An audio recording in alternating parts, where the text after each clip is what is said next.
À mes yeux, la meilleure solution qui s'offrait à moi quand je vivais dans l'obscurité était de tout garder pour moi. Car si personne n'était au courant, personne n'en souffrirait. Un jour, j'ai compris que j'étais totalement perdu et que j'avais besoin de me faire aider. Certains d'entre nous sont trop brisés pour être capables de penser en dehors d'eux-mêmes. Il faut qu'on finisse par se faire attraper, d'une manière ou d'une autre. C'est une bénédiction à la fois belle et terrifiante. C'était comme m'abandonner à une drogue. Je ressentais cet incroyable sentiment de culpabilité et de honte qui s'y rattachait, mais en même temps, je me sentais planer. Je suis intimement persuadé que j'ai vraiment quelque chose qui cloche. J'ai toujours eu le sentiment que Dieu était légèrement écœuré par moi. Savoir qu'il m'aimait ne m'aidait pas vraiment, parce qu'au bout du compte, il allait quand même finir par me juger.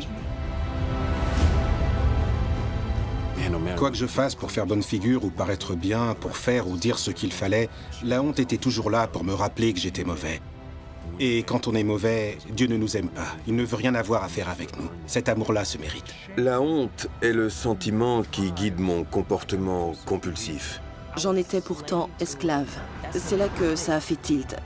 La luxure, c'est un désir devenu fou. Tous les hommes et les femmes sont concupiscents. Jusqu'à ce qu'un jour, nous comprenions que c'est une addiction qui va finir par nous tuer.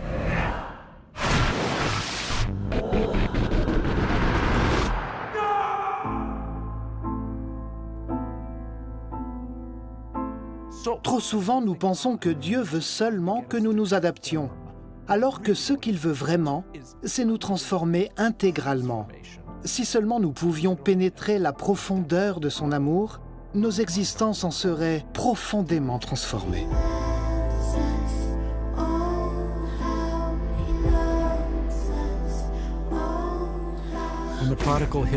Quand le fils prodigue touche le fond, quelque chose peut pousser. Rien n'est vraiment mort si Dieu y insuffle la vie.